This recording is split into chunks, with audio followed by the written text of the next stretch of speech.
एक संत जी थे, नाम था तुकाराम जी। तुकाराम जी, उनकी पत्नी बड़ी टेढ़ी।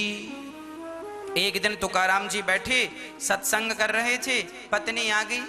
क्यों जी, तुम्हारा कोई काम नहीं है? कमाते धमाते तो कुछ हो नहीं, दिन भर सत्संग करते रहते, जाओ कुछ कमा के आओ। अब चेलों ने कहा, गुरु जी आपको डांट पड़ गई। पत्नी ने डांटा। गुरु जी ने कहा, कोई बात नहीं, उसकी आदत रहती है, डांटती रहती, हम ध्यान नहीं देते। थोड़ी देर बाद कुएं से पानी भरकर आई तो पति फिर भी बैठे। उसे बड़ा गुस्सा आया। कह के गए थे कि कोई काम धाम करो, खाने को रोटियां नहीं, और ये सत्संग किए जा रहे हैं। तो पूरा भरा भरा या घड़ा पति की खोपड़ी में पटक दिया। और जब घड़ा पटका तो घड़ा फूट गया। बाबा जी नहा गए।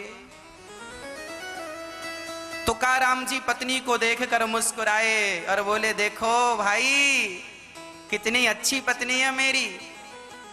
सुना था कि जो गरजता है वो बरसता नहीं है, जो बरसता है वो गरजता नहीं है, पर मेरी पत्नी तो पहले आके गरज गई, बाद में आके बरस गई।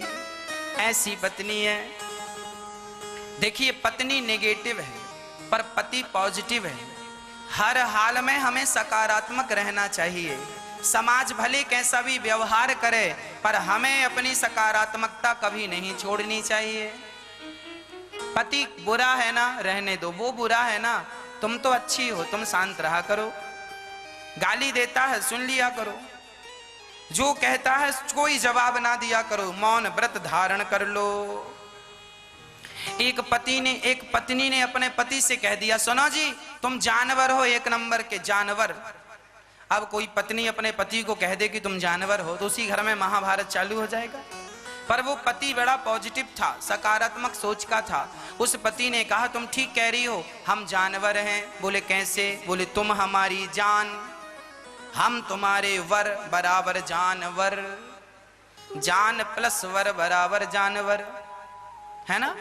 लो भाई, अभी पत्नी गुस्से में थी और पति की ये व्याख्या सुन के हंसने लगी, मतलब गुस्सा खत्म। जब एक व्यक्ति गालियां दे तो दूसरे व्यक्ति को सदा अपने विवेक से काम लेना चाहिए।